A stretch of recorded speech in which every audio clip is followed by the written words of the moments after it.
Dear colleagues, dear students, dear guests, it's a pleasure for me to welcome you here in WU's Festivity Hall and also all of those of you who are with us online. My name is Harald Badinger, I'm Vice Rector for Financial Affairs, and on behalf of the whole Rectorate, welcome again.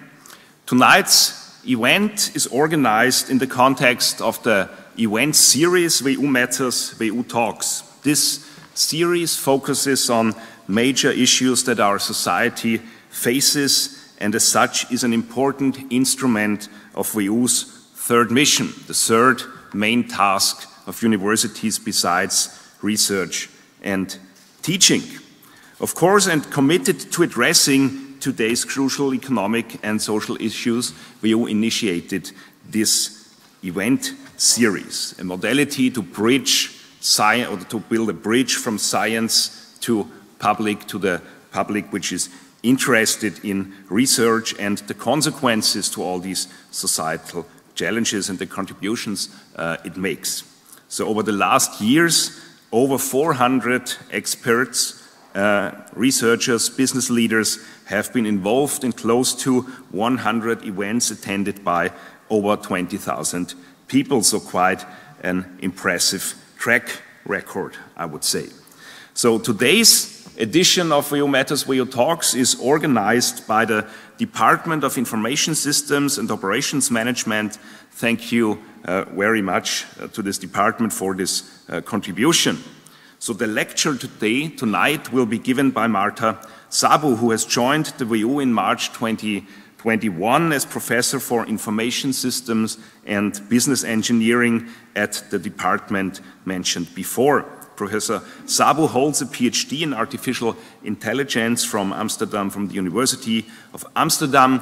Subsequently, she held positions at the Open University in the UK, Modul University Vienna, Technical University of Vienna, as well as Siemens Corporate Technologies. Since 2020, she's an FWF Elise Richter Fellow after receiving the prestigious Elise Richter Grant.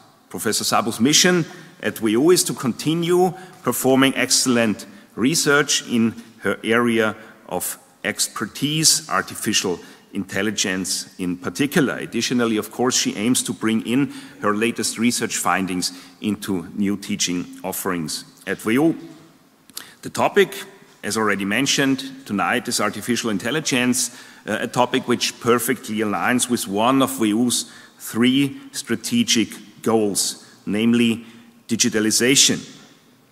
To achieve this goal, WU is not only digitizing its operations, but also broadening its research expertise and teaching offerings in areas corresponding to major digitalization trends, such as blockchain, digital ecosystems, and last but not least, artificial intelligence. Several professors with expertise in these areas, including Professor Sabou, have been hired and joined WU in the last years.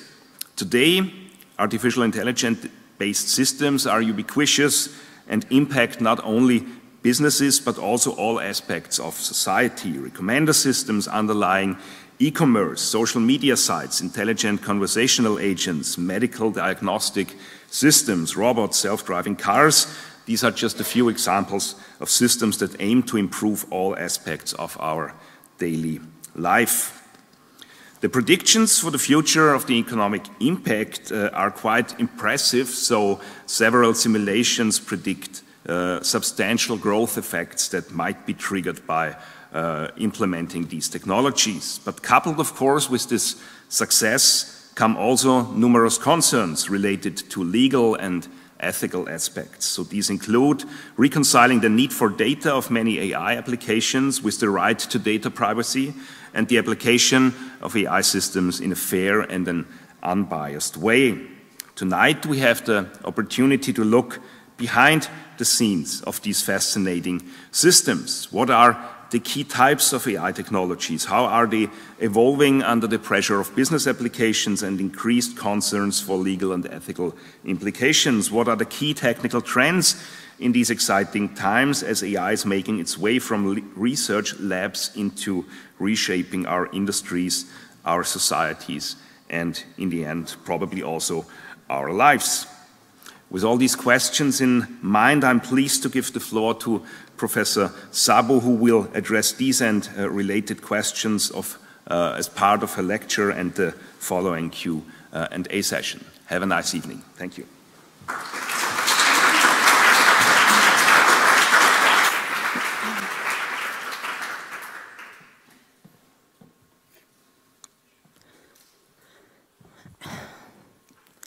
Dear Vice Rector Badinger, dear colleagues, dear students, dear ladies and gentlemen, here at the WU tonight, and those of you who are joining via the streaming of this event, I wish you a warm welcome and a very good evening. What is the future of artificial intelligence, and what is the role of us humans in this future?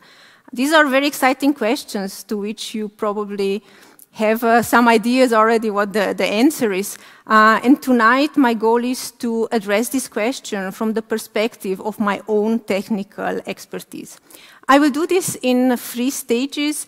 First, I will sketch how AI is impacting our world. Then in the main part of the talk, I will detail 2 technical trends that are shaking the world of AI research and are putting humans back in the center of AI research. And then in the end, I will reflect on how you, yes, all of you in your various roles as researchers, students, and everybody basically, the general public, can benefit from these trends and can have an impact on the future of AI. Before I start, I'd like to mention that this talk is based on many years of exciting and intensive work with my colleagues from the Semantic Systems Research Group, which was also graciously and funded by our Austrian, European, and industrial sponsors. AI is impacting our world. We've already heard in the introduction how AI is ubiquitous in information systems that make our everyday life better. AI systems are fueling already a huge market, so the global AI market in 2021 was estimated to $60 billion. And it is estimated that this market will grow at a rate of 40% on an yearly basis, right? So it's a very important technology from the economics perspective as well.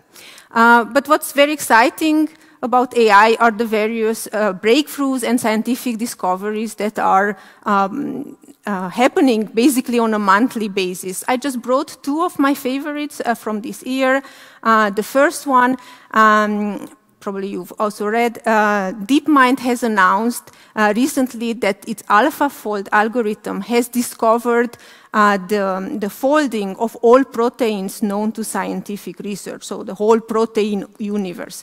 Proteins are the building blocks of life. Yeah, they are part of humans, animals, plants, and they perform various functions depending on the 3D structures that they fold on. You see here a 3D structure that a protein folds into. Now, scientists need to understand this folding of the protein in order to discover new drugs, to address diseases, to decompose pollutants, and so on. And indeed, during the last 50 years, this protein folding has been one of the big questions of biology, and biologists have managed experimentally to discover the structure of about 190,000 proteins. These were then taken as an input by the AlphaFold algorithm, who has identified patterns and in July this year managed to discover this big bubble that you see here, so the folding of 200 million proteins. And all these protein structures are available for free for the scientific research, already contributing to fighting several diseases and climate change. A few months later, in September, the world of art has been shaken by the first AI-generated painting seen here, Théâtre d'Opéra Spatiale, which won an art competition in America, raising a lot of existential questions for artists and the world of art. So these are some of the favorite examples of exciting things happening in AI, primarily positive, but of course, it's not always happy ending in the wonderland of AI. There's also cases when AI has a negative impact. Did you know that AI can even lead to the downfall of governments? Yes, I see one person nodding. Indeed, this was the case of the Dutch government in 2021, led by Prime Minister Mark Rutte, who you see here on the picture, and the Dutch cabinet had to resign over a scandal related to a child benefit which affected the Dutch tax authority. The Dutch tax authority introduced an AI system that was supposed to identify fraudulent requests of child benefit, and this AI system didn't work properly. 70,000 children have been affected by bills sent to over 30,000 parents. You see here how unhappy they are when they face their prime minister due to this injustice. Even 1,100 children had to be displaced from their families. What was also very sad is that most of these families come from backgrounds of low income and of diverse ethnical origin, raising serious questions about the fairness and lack of bias of this AI algorithm. So what happened then post-mortem analyzing this case was that the AI system put in place in 2013 was supposed to learn over time from feedback from employees and improve its predictions over time. However, for some reason, the employees didn't quite understand that the system needs their feedback. They assumed, yes, it's a computer. The computers know what they do. Why do they need our feedback? So they didn't give the matter so much importance as it should have. Also, managers failed to put in place appropriate processes to assign resources for training this system appropriately. So this was the core of the matter.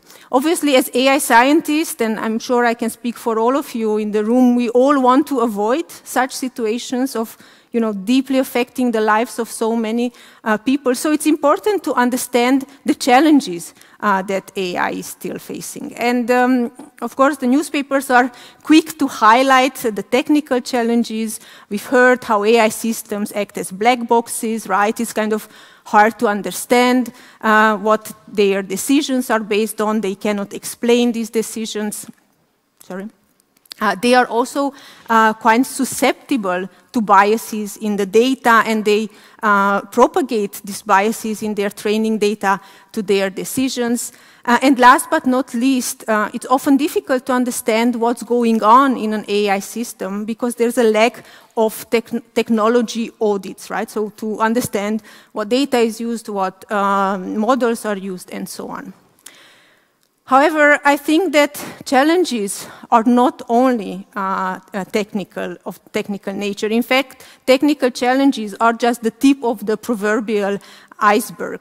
If we just look at this case of the Dutch government, we can pinpoint, for example, that at organization level, the employees lacked basic AI education, basic understanding of AI systems and how much their input to these systems were needed. Managers didn't put in place processes for employees to provide this feedback. They didn't assign resources to make this process run as it should. Even more broader at the legal level, in 2013, but to a large extent even today, we are still experiencing a regulation vacuum for AI systems. Luckily, the EU is already preparing the EU AI Act, which forces in which situations AI can be used and under which conditions. And if this act would have been in place in 2013, the Dutch tax authority system could not have been actually been deployed. Yeah? So it would be illegal nowadays. Regretfully, all these challenges lead to all of us losing a little bit of faith in AI, and the lack of trust in AI of us, the society, is dropping. So we are at a situation when we, on one hand, have these amazing technologies that can do so much, and on the other hand, they still face so many challenges.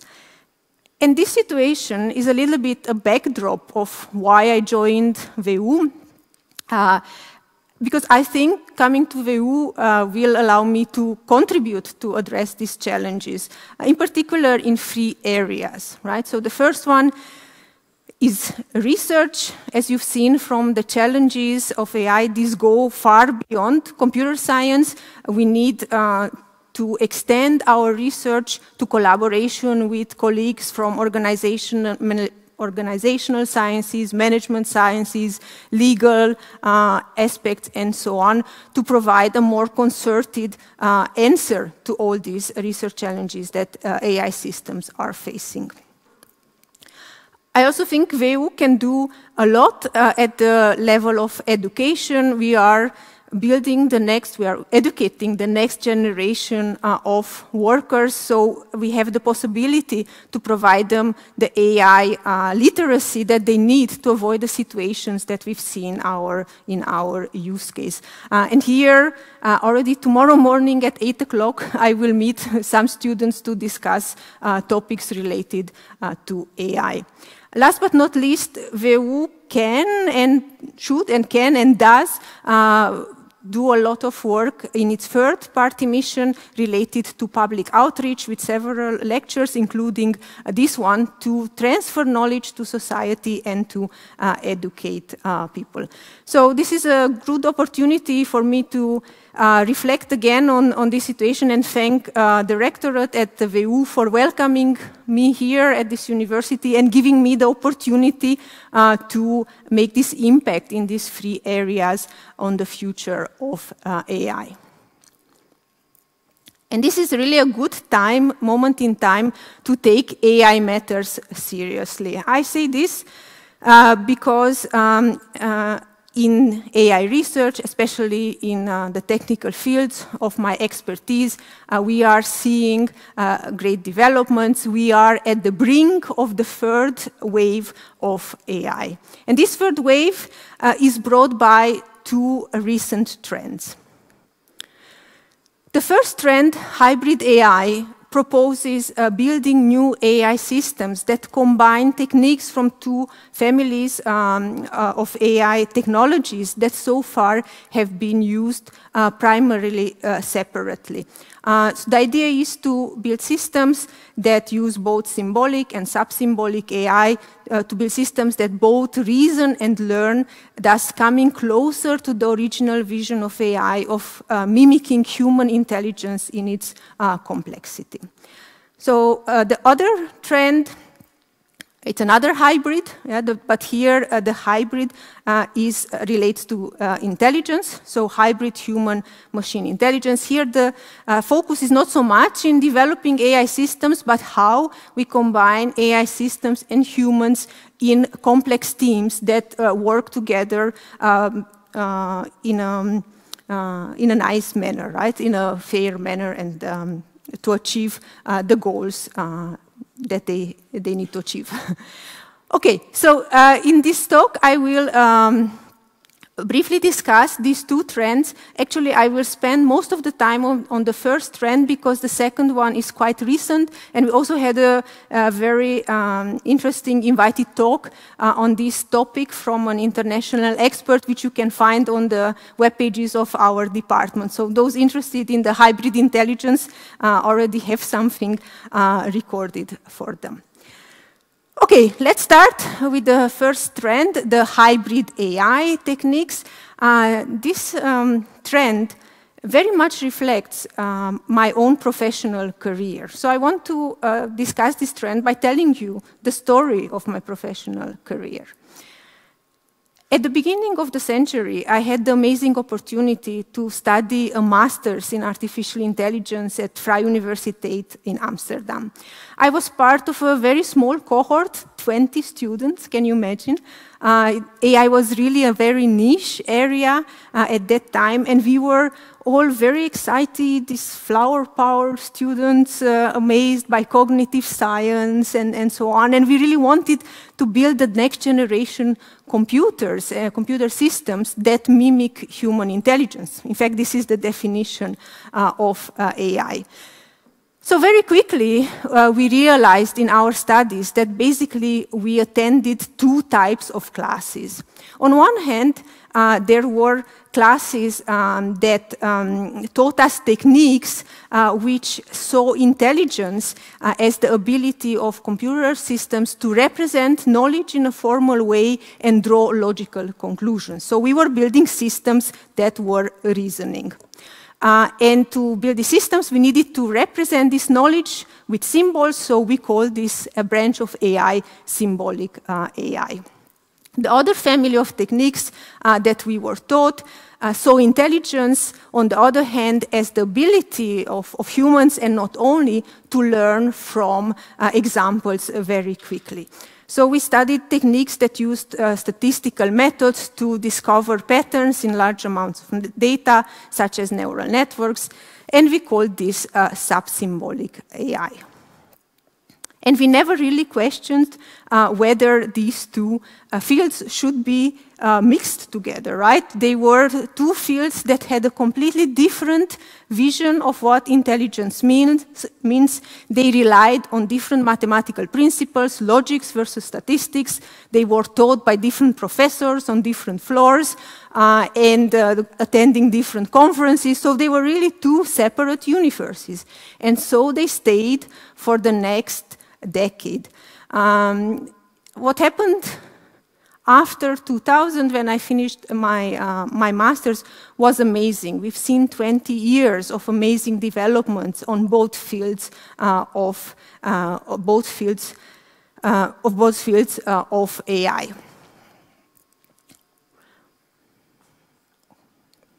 All right. So what I would like to do in this talk is to give you an insight into the main achievements of these two areas of AI techniques, so you have also a little bit of background of what we are dealing with. After my master's, I continued with a PhD in symbolic AI, so I will start with this area, and indeed in year 2000, this was a great time to do symbolic AI because this field has experienced a renaissance with Tim Berners-Lee that you see here on the picture. You know, he's very famous, right? Yeah, okay, yeah.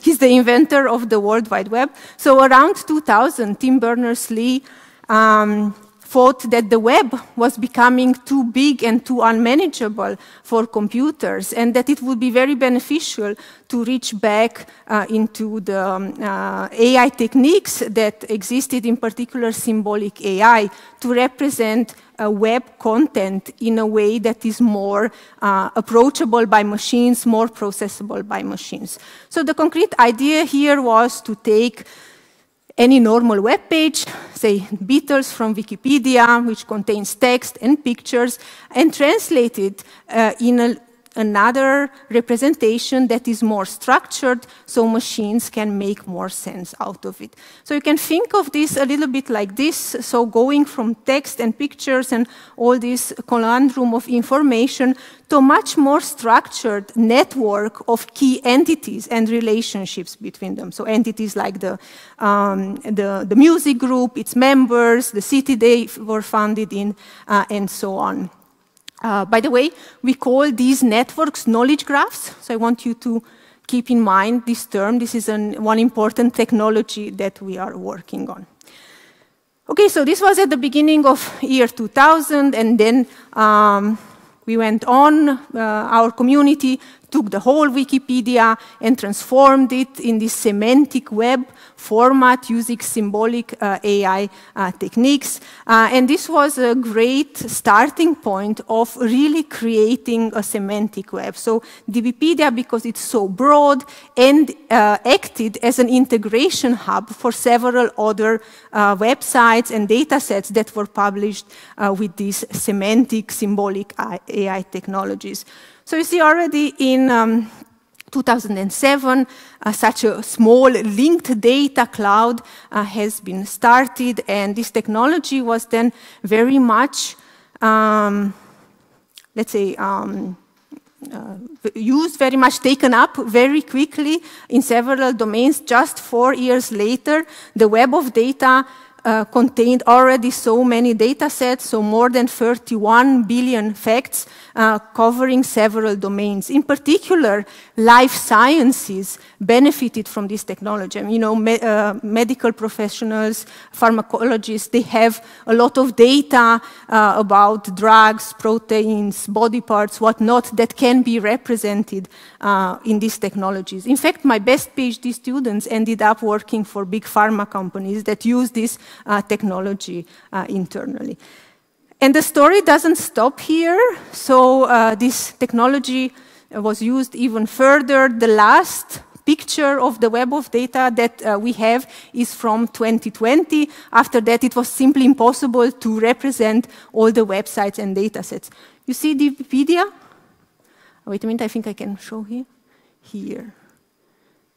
This is the Wikipedia. Yeah? So all the information from Wikipedia is just this small bubble on this big cloud of information. You might wonder now, why is this important for you? Yeah? How does it affect your daily life?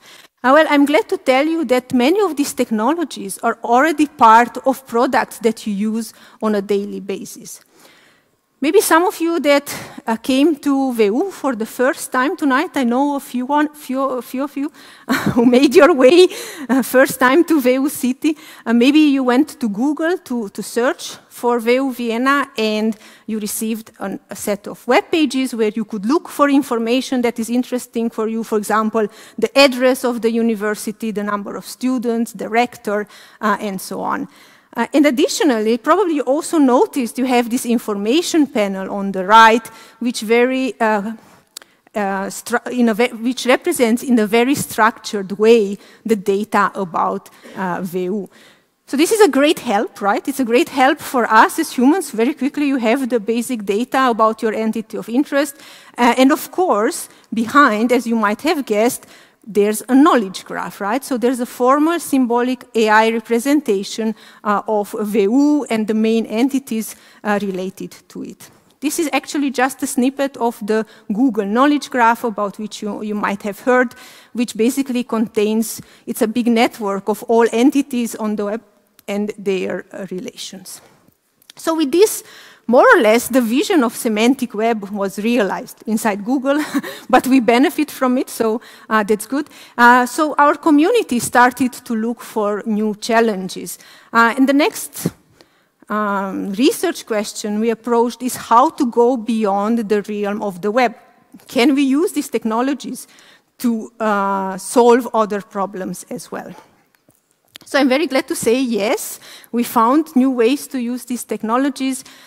In particular, I'd like to tell you about a project that we work on together with colleagues from Siemens. At Siemens, they are researching the next generation of electricity grids, smart grids, right? So to achieve energy efficiency, to combat climate change, all very trendy topics nowadays.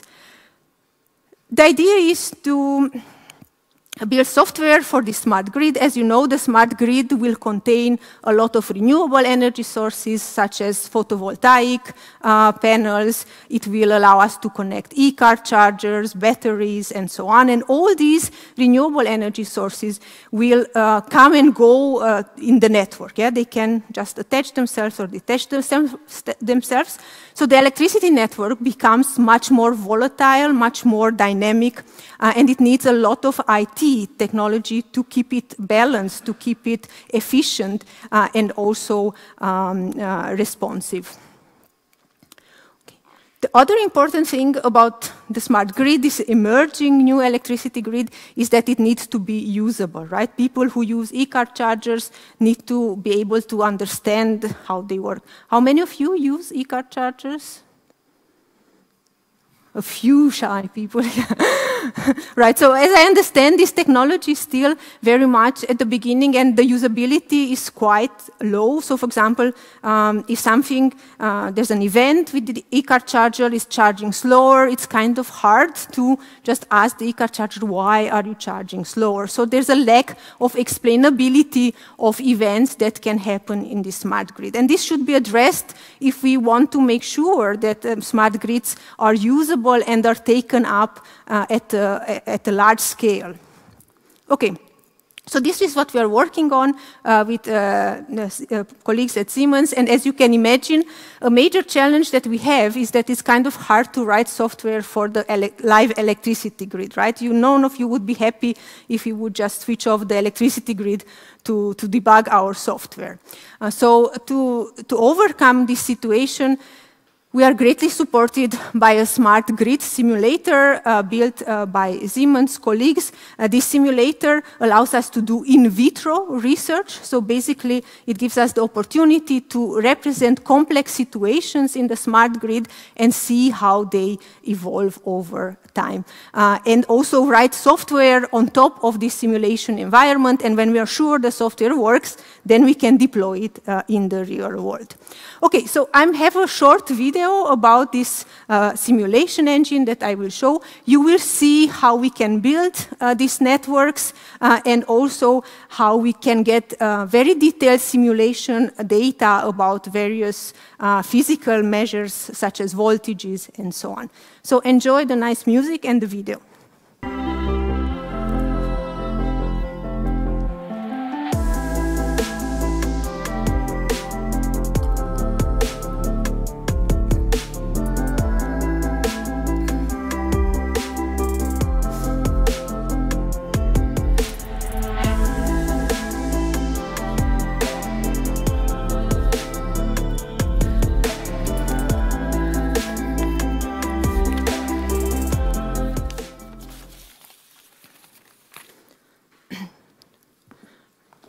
So this makes work on smart grids much more fun than it sounds. And what we do in particular is, as I already hinted, we try to provide software that explains smart grids event. For example, if an e-car charger is charging slower, this might be because the transformer that it's connected to is overloaded, so it has less energy to give. And this again could be caused by several residential homes consuming a lot of energy and producing much less energy than normal due to cloudy weather. So there's a whole causality chain to explain this event. How do we solve this? We are using symbolic AI techniques to build what are known as digital twins of the smart grids. So just let's go from bottom up to give you an idea how this works. So we start by building the topology of the network, so a knowledge graph of the topology. Then we extend this knowledge graph with another layer about events that happen at various parts in the grid. And then, since we have all this information represented in a symbolic AI formalism, we can use causality rules to derive causes between events. So we know, for example, if there's a lot of sunshine in Floridsdorf, then all the PV stations produce a lot of energy, okay? So these are some simple rules that we apply on this big graph. Actually, this graph is much bigger than what you see here, as you can imagine. And we derive these causality rules. And this causality network is then a basis for deriving explanations for concrete events. So this hopefully gives you an idea how symbolic AI techniques can be used not only to address the shortcomings of the web, but also to address real-life problems in the physical domain. And with this, I'd like to reflect a little bit on the capabilities of these technologies. So, as we've seen with symbolic AI, you can represent very complex knowledge, such as causalities in this case. They are also very transparent, so we are using them to provide explanations of events that are understandable by humans. However, their scalability is a little bit problematic when these graphs grow to too large sizes. Also, these systems don't really learn, right? So we simply apply rules, we derive whatever we can derive from these rules that we get from our experts, and basta. There's no more learning. Yeah? The system is not able to learn in an intelligent way. And learning is the next keyword in AI. This is exactly the kind of task that symbolic AI, sub-symbolic AI, techniques are good at. And to demonstrate this, I want to play a little game with you. I think it's just about a good time in this part of the presentation. I will show you some hand-drawn images. And if you think these images represent a 2, I would like you to raise your hand. So who thinks this is a 2? Everybody. Good. Yes. Who thinks this is a 2? Not so sure. Yeah, it looks a bit like an A. Well, you'll be surprised. Some people write a 2 like this. Is this a 2? Wrong. It's a 1, unfortunately. Is this a 2?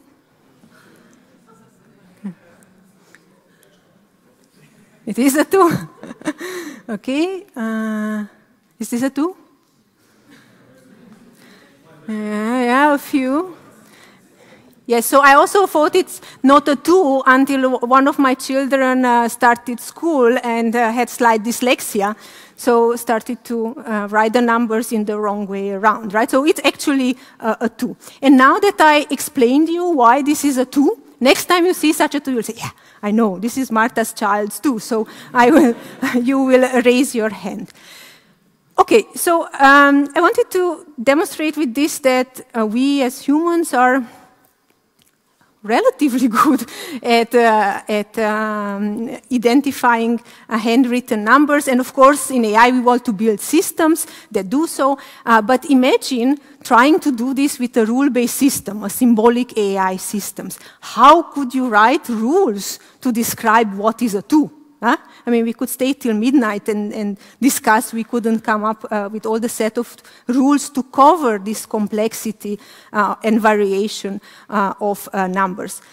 In fact, I checked on the internet. I found only one rule. It said, make a candy cane and give it a shoe. That's the way you make a 2. It's very difficult to represent in computer science, you have to believe me. Okay, so of course at this stage AI needed another family of techniques. This is when sub-symbolic AI comes into, this was right, sub-symbolic AI comes into being. These are AI systems that learn patterns from large amount of data. So you don't need to tell them very clearly what to do, you simply give them a lot of examples. For example, if you want to build a system that does such a basic task as recognizing handwritten numbers, we just collect a lot of examples, get all your students in the morning to write down these numbers, and you got it. And then these examples are used as so-called training data to train these sub-symbolic AI systems.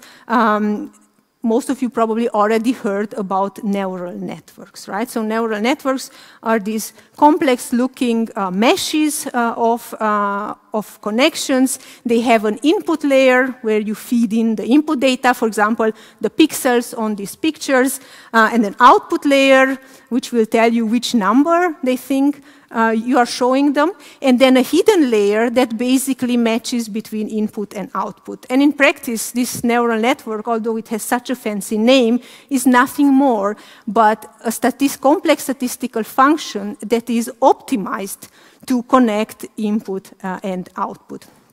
So for this simple task of handwritten recognition of numbers, such a neural network would do.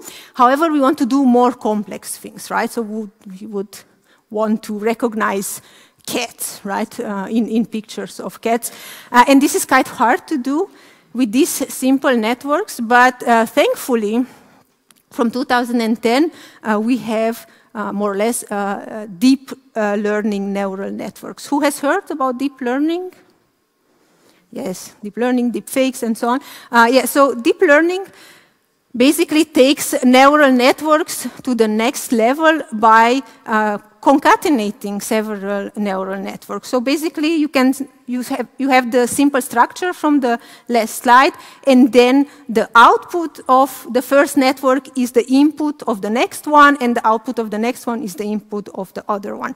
So what you manage to do here is to learn increasingly complex abstractions. For example, the first layer, when trained, can recognize lines or patterns.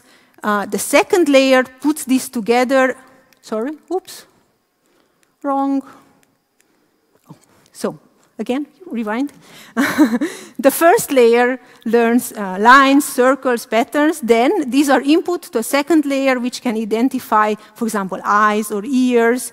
And the third layer can put this together and recognize faces. Yeah? So you need all this learning of abstractions to recognize such complex objects. And deep learning networks have done great, have had great success, especially in image recognition tasks.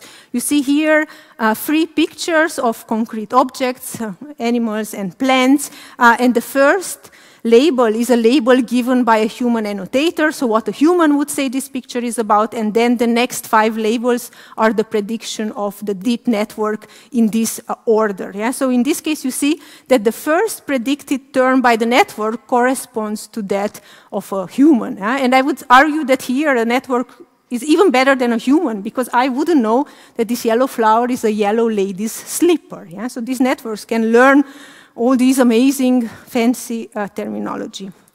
However, if you look a little bit deeper, when you want to recognize more complex, more abstract scenes, such as, for example, a scene from a restaurant, I think most of us, if we would look at these pictures in the second row, would say, yeah, this is a restaurant, of course, they have the main elements. This is incredibly hard for a deep neural network. So it's really difficult for them to recognize more abstract concepts that you can't really ground in a picture. So this brings me to closing the small tutorial about sub-symbolic AI. And again, I want to reflect on the strengths and weaknesses. Actually, I just want to say that they complement symbolic AI by scalability, right? They thrive on big data, and also by the ability to learn. Yeah? We give them all these examples, and they learn new things. So since these 2 techniques are so complementary, it's natural that for a few years we started people from both camps to think about how to integrate them in this hybrid AI system. So I will just give you 2 possibilities of hybrid AI systems, so you get the idea. The first one relates to the scalability problem of a symbolic AI, right? That we have all these big graphs, such as DBpedia, for example. These knowledge graphs that we learn have millions of nodes and billions of relations, and they're also often very sparse. Yeah? So you have in many cases, information about well-known entities. For example, here 2 well-known Austrian celebrities. From Wikipedia, you could learn that they live in Austria and they have nationality, an Austrian nationality. But for still not so famous people, such as Gregor here in the room, you might find very little information on the web. You could just know that he lives in Austria, but there's nowhere written what his nationality is. Yet, if we look at this network, you and me, we kind of think, well, yeah, it's kind of logical, right? Most people who live in Austria have an Austrian nationality. It's pretty much the rule for 70% of the people, maybe. Yeah? So there's this kind of latent semantics in the network. To overcome this sparseness of knowledge graphs, what is happening currently is that new technologies are built, so-called graph embedding techniques, which take these big graphs, transfer them into vectorial spaces, which can be fed then in neural networks. So the neural networks can do their magic learning from these graphs and discover these latent semantics that we just seen in this simple example. So for example, so in this case, after doing all this massage on the knowledge graph of embeddings, neural networks, you would learn with some probability, of course this is not sure, that Gregor might have an Austrian nationality.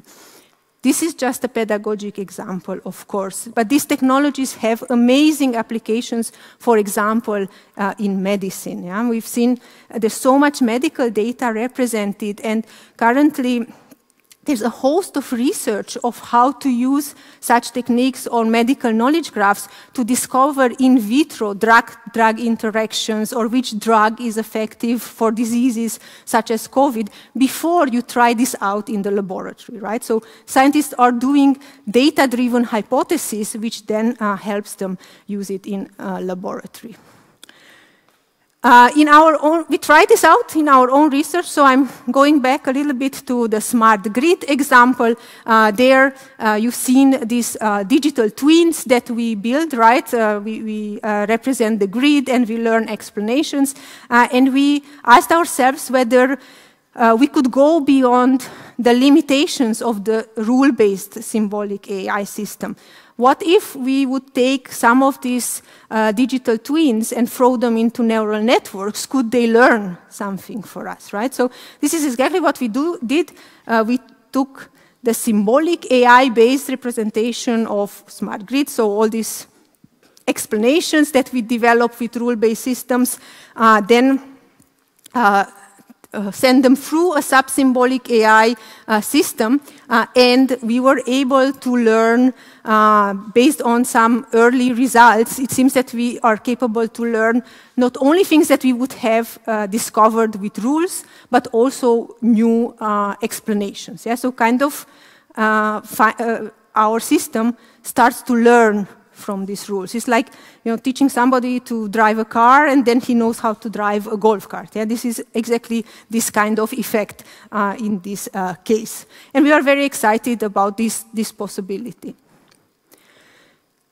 Another hybrid AI system is a little bit different. We've seen so far what sub-symbolic AI can do for symbolic AI. Now let's see the other way around, right? So some researchers in 2019 built a sub-symbolic AI system for classifying art images. Yeah? So the now even more famous sunflower picture of Van Gogh could be sent through this system, and the system can classify it and even provide support for image retrieval. So you can ask the system, give me pictures of sunflowers, and he would retrieve this image. Of course, in this case, the system only looks at pixels in the picture and their colors. So what the researchers did, they said, well, why don't we add a little bit of symbolic knowledge into the mix? Let's add a knowledge graph of paintings and artists and see what happens. And the results were quite amazing. So with this combination of symbolic AI, they reached an increase in accuracy of 7% for classification and almost 40% for image retrieval, right? So this was really an amazing achievement. So I hope this gave you a feeling about these technologies and what we can achieve if we put them together. And we have understood this potential a few years ago with my colleagues. We started a big systematic literature study. It took us 2 years. But one important finding was that there's really an increased interest, certainly in academic area, but even above for this system. So what you see here is the numbers of papers we found by years. The blue line counts, that's the total number. So as you see, until about 2014, there were about 20 papers a year on this area. And these numbers skyrocketed to almost 200 in 2019.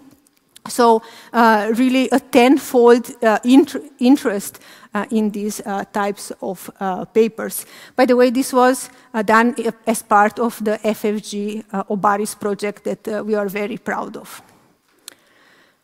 Okay, so with this I'd like to close the description of the first trend, just to conclude that the idea here is to build systems that both reason with symbolic AI and learn by using sub-symbolic AI, so putting back human, the vision of achieving human intelligence in AI research. Very briefly, let's close by looking at the hybrid intelligence trend. As I mentioned, this trend is much more recent. The notion was coined in 2020 in an IEEE computer special issue, and the gist of this area is an approach to artificial intelligence that puts humans at the center. And I'll just read up the definition. Sorry, I couldn't learn it by heart. So human AI systems are systems that operate as mixed teams where humans and machines cooperate synergistically, proactively and purposefully to achieve shared goals, showing AI's potential for amplifying instead of replacing human intelligence. Yes? So please don't be afraid. AI is not going to replace you. AI is there to amplify human intelligence and lead to these human AI teams achieve the best. How could this work? Let's see an example from this consortium that wrote this paper. Some authors already propose what they call team design patterns. Yeah? So processes of combining humans and AI, making them work together. Combining sounds horrible, sorry. The idea would be to start with an AI system, for example, in the medical domain, a system that does medical predictions, and then there would be a human actor, for example, a doctor, who would check the accuracy of this system. So to what % the system can predict cancer cells, for example, in radiology images. Such task supervision is state-of-the-art, right? We do this when we build AI systems, but what this team design pattern proposes is to go beyond, and the human actor should also do a so-called moral or ethical supervision. So to understand that these predictions are not only accurate, but they are accurate for everybody, that there's no social groups that are let's say, discriminated by this system. In particular, in the medical domain, you have to be very careful because sometimes a system trained on data from a population from a certain geographic area might work great for that geographic area and very badly for another, right? So between Europe and Asia, it could be as simple as the diet, right, of the two populations that could lead the system that works very well for the population it was trained on to work very badly on the other population. And if this happens, if the human observes that the system is unfair, then it can initiate a change, the system can be retrained, and then the whole loop starts again. So then we can use the system again. Such human supervision is actually one aspect that the EU AI Act foresees for AI systems, right? Especially for systems used in highly complex domains. And this can be achieved through a so-called auditing layer, right? So to be able to understand what the system does, what data it uses, what models it uses, you really need to make it transparent. And this is what another line of work that we do in other two Austrian projects where we connect between the context of stakeholders interested to know more about the system and hybrid AI systems. So on one hand, you have this symbolic plus sub-symbolic AI systems, these new complex systems, and on the other hand, stakeholders such as a legal auditor who wants to know whether the system is GDPR compliant, or an engineer who wants to know about the data sets and the models that the system use, or a person who donated his data to the system and wants to know what happened to his data, who used it for what and when. And our work, cited in this paper, brings these two worlds together and provides the human stakeholders the ability to ask these questions and get some answers from the system, so making the systems much more transparent. Okay, and with this, I'd like to conclude the technical part of the talk by saying, my husband says, okay, thanks, by reiterating the message that humans are back in the center of AI research in two ways. Yeah? We're building more complex systems that more closely want to come to the original vision of AI, of building complex human intelligence with systems that both reason and learn. And also, we want to put humans back in control in these hybrid intelligence teams. Now that you have an idea of these two trends, hopefully it was understandable, I'd like to explain how this provides a backdrop to my activities here at the WU. So from the research perspective, with the semantic systems group, with my colleagues, we are interested in understanding hybrid AI systems, understanding how we can use them for novel business ideas, for novel applications, such as this smart grid use case that I showed you. So this is very much technology oriented. Yeah, we are engineers at heart. We have to admit that. But for some years, we are looking into broader aspects. For example, organizational aspects. How can we involve people in designing these systems? How can we make sure that these systems are used in a correct way? Also, more from the legal, ethical side, we are interested how to make these systems accountable and transparent with this auditing work that I mentioned for the last. And since we moved to WU, we really would like to take the opportunity to collaborate on these topics with other colleagues from other departments that have topics which are complementary to these AI topics. So actually we're already talking to the Institute of International Business. They have an interest on human-AI collaboration, so some synergies are already emerging. But my message to you, dear WU researchers, and not only, let's cooperate. If you're interested in these topics, please get in touch. Let's go for a coffee. Let's have lunch. Let's write papers, proposals, and make an impact on AI research. I think there's also a few students here. So for students, my message is, please come to my lectures. Especially those that have to come tomorrow at 8 o'clock to our AI lecture. So we are very excited to start teaching about AI, starting actually from 2 weeks ago in the SBVL knowledge management. We are offering free courses on AI. One of them, called Kurs 2, introduces the technology basics of symbolic AI and provides the basis for Kurs 3, which describes typical applications, like the one you've seen with the smart grid. So we have nice simulators and really exciting stuff. And these two courses provide the basis then for a seminar work. So you can write a seminar work where you individually investigate some topic of your interest, and maybe you take it further to a bachelor thesis. We use several methods. This is all research-driven teaching, right? So these are the latest things that we investigate. We use real-life use cases. You see here, for example, another project with Siemens, which is an exploratory search system we built in the Industry 4.0 area. but we also worked with Wiener Linien, where we built a tool for the Wiener Linien planning team to plan our beautiful Viennese transportation network. So tonight when you go home on the U-Bahn, please think of this beautiful picture. We have several invited lectures and also a lot of hands-on assignments. Okay, so dear colleagues, dear students, dear ladies and gentlemen, when I started to prepare this talk, the core was this idea of how humans come back in the center of AI research. This is the technical reality in the area of my research.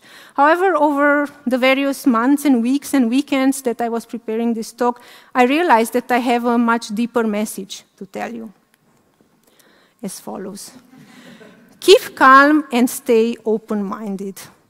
Please keep calm. We have enough things to worry about. Yeah? It's enough to open any newspaper nowadays, and I think AI should not be one of them. As you've seen, we are trying to use AI for really great use cases to solve humanity's big problems. The legislation is also being built up, so there's a lot of control. We want to give back control to humans and so on, so there shouldn't be any trouble. Yeah? So please keep calm about this topic, keep rational, and this will allow you to stay open-minded.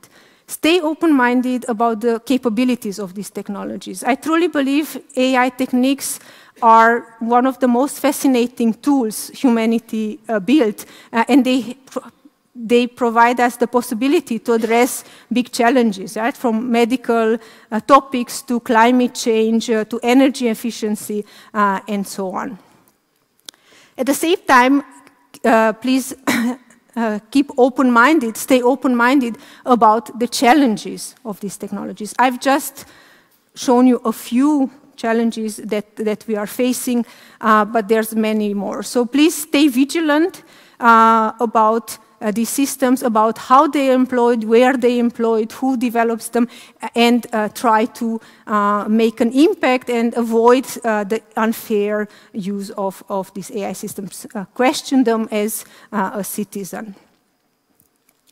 I'd like to close by saying that I truly believe that all of us in our various roles, as researchers, as students, as just people doing their everyday jobs, have the opportunity to make an impact on the future of AI, to get involved, because I think all of us, we are the futures of artificial intelligence.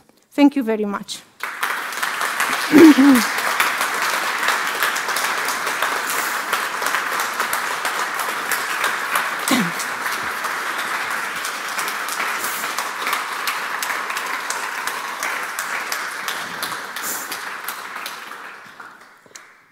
And questions?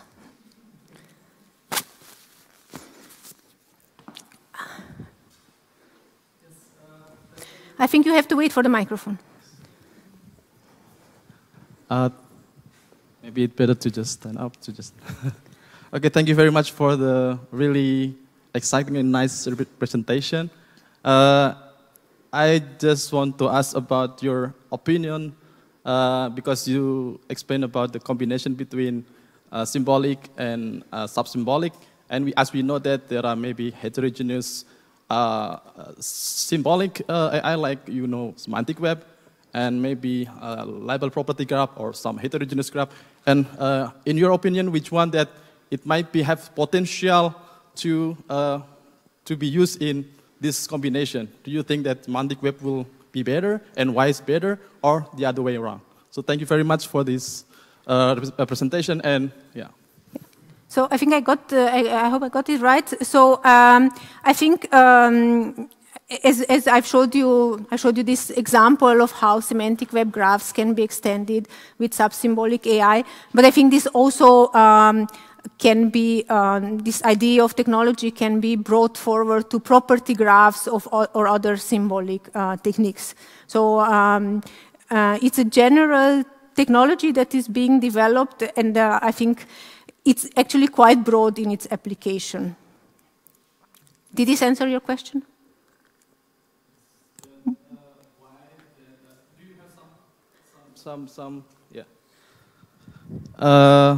some imagination that in the future that the semantic web for knowledge graph representation will stay longer, or do you think that LBG will perform better in terms of graph embedding, for example? Because I see this kind of difference in this representation. So if you have okay. Oh, yes. So you mean in terms of the representation, because knowledge graphs have a certain symbolic representation, but then graph embeddings are more distribution learning. There's a lot of debate about this. So in September, I attended a Dachstuhl seminar about the future of knowledge engineering, of building these graphs, and this was a big question, right? What kind of representations we need? Do we stay with the symbolic AI, or we use these more complex vectorial spaces generated with graph embeddings? Nobody knows. So we will have to experiment and see what works for what areas. I think it really depends on the application area. But read the Dachstuhl report. I think you will have some insights there. Good evening. Please, I would like to know the relationship between digital twins. Just a minute. I think do you have the microphone? Yeah. Yeah, okay. Okay. What exactly is the relationship between digital twins and AI? Okay, so AI is a very broad area of techniques that I try to describe in this talk. So symbolic AI, machine learning, but even more, right? Natural language processing, robotics. I didn't have time to touch on all these fields. So that is AI in my perspective. But again, this is a very debated topic nowadays, what exactly counts as AI. Digital twins, on the other hand, are representations of physical systems such as smart grids, but also production environments using information technology and also AI-based techniques. For example, we have been working several years in the Industry 4.0 area, where you have the smart factories, right? So a lot of machinery, robots, and so on. And normally these are just hardware, but they produce a lot of data. And what we mean by digital twin is to represent the structure of these machines, their function in a digital representation, so you can simulate them or you can study them digitally. That.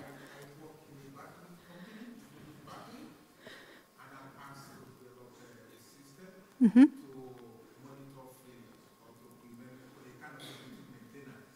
Mm-hmm.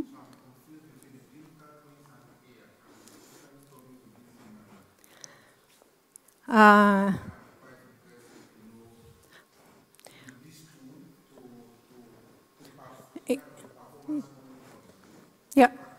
Yeah. So I think this performance monitoring you can do with more traditional technologies, but different combinations of AI systems can be used to improve them.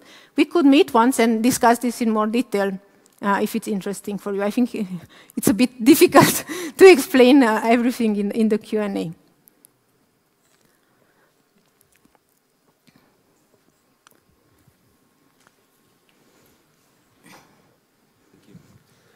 Hello, I have a question regarding this revolution you mentioned earlier. So what I understood from it is that adding this auditing layer should reassure that the human being is again in control and in the center of any further developments regarding AI. Is this a European trend, or is this something that you can also observe in other geographies where research is happening? So you are referring to the second trend, the one of hybrid intelligence. It's an international trend, but it's very strongly European and actually very strongly Dutch. I mean, the Dutch had a few bad experiences with AI, as you've seen at the beginning. In particular, this paper that I've shown, this special issue paper, was written by a consortium of Dutch researchers from 6 Dutch universities who received 20 million euros to work on this topic for the next 10 years. So they are now having like an army of 50 PhD students working on, really an army, working on this topic. So I think in this case it's very now focused in Holland. I hope maybe also in Austria we could come to such projects. But also the European Union, the Horizon 2020 program, has a lot of calls nowadays that put humans back in the center of not just AI research, but other research as well. So maybe you heard of Industry 5.0. Have you heard about it? No. Okay, so Industry 4.0 was all about optimizing our industries, our factories, and now Industry 5.0 is about optimizing them, but also making sure that they run in a fair way, that humans are in control, that humans are not hurt, that the jobs are not replaced, and so on. So I see this also at the European level. Internationally, the term of human-centric AI is coming up more and more often, but that's really, really broad.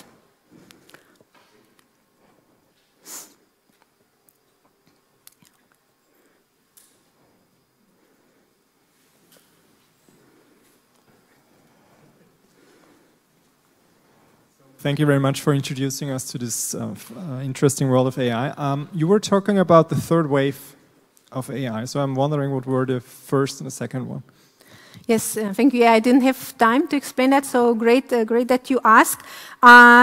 There's of course a lot of opinions in the scientific community, but generally the first wave of AI is seen as the systems developed up to 1980s. These were the so-called expert systems. They were rule-based systems that were used in diagnostic tasks, for example, in the medical area.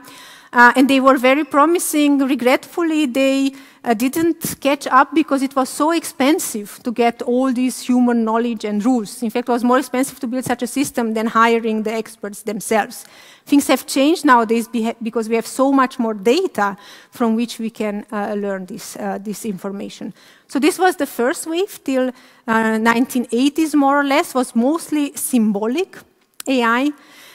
Then from the 80s on, neural networks and sub-symbolic AI systems constitute the second wave.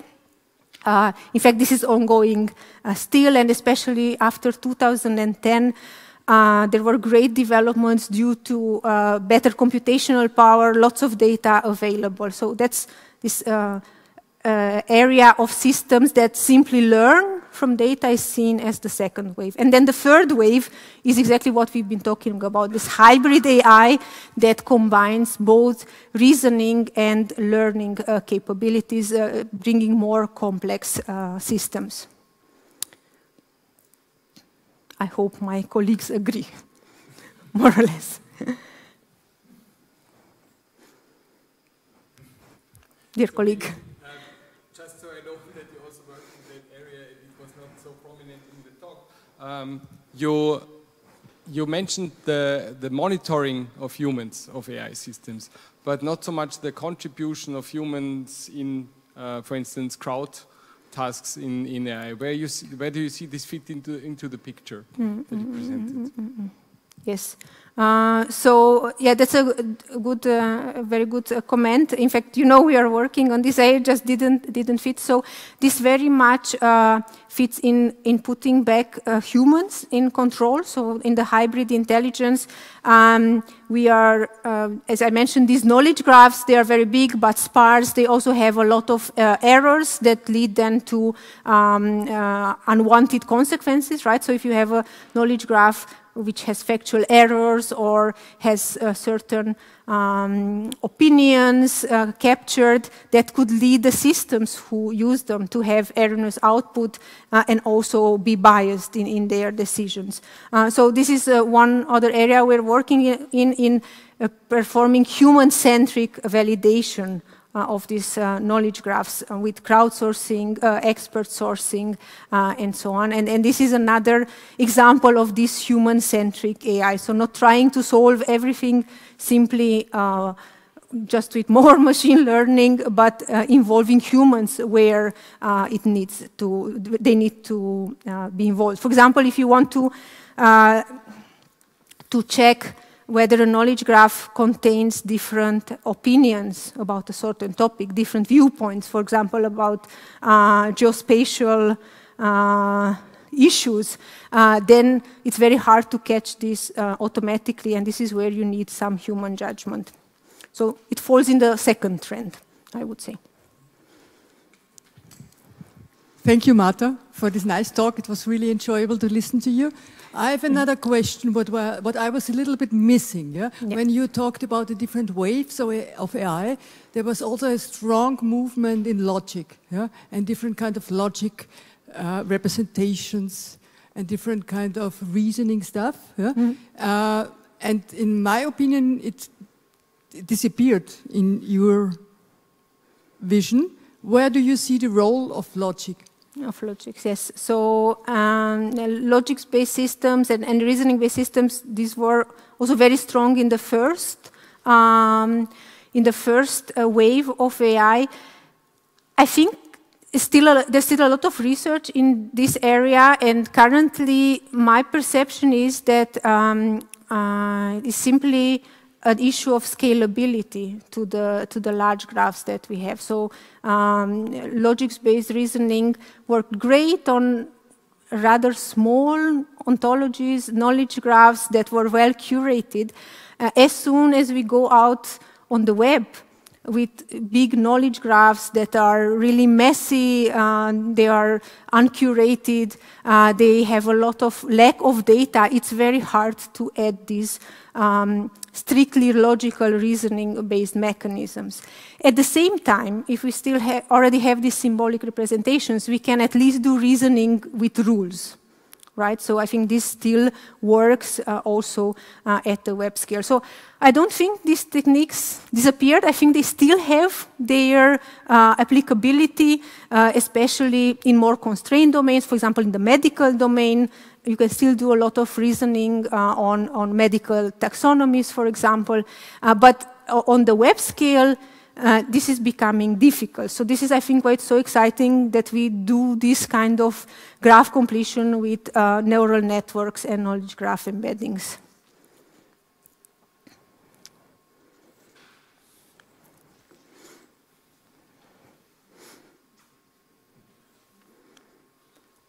Okay. So the live stream is silent. Therefore, I think we can close this session. Before we go, I wanted to bring a last contribution. So during this weekend, when I was feverishly preparing the talk, I realized that it's awfully biased because it only expresses my own opinion, right? I never really asked AI systems what they think. So in a great panic, I went on the internet and I asked AI systems whether they think humans are the future of AI. And I found some interesting things. Do you want to see it? Who wants to see it? Yeah. Okay, so let's see it. It's well hidden. So these are some of the pictures generated by AI systems, the same systems that generated this famous artwork, right, that won the art prize. I simply gave in the prompt, humans, future of AI, and this is what AI came up with. As you recognize the face of the human, we cut it out from there. There's no copyright on this, so that's great. And actually, I'm not going to comment on them. I let all of you to take them home and think what they tell you about what AI thinks about our future. Thank you so much for coming tonight. Have a nice evening.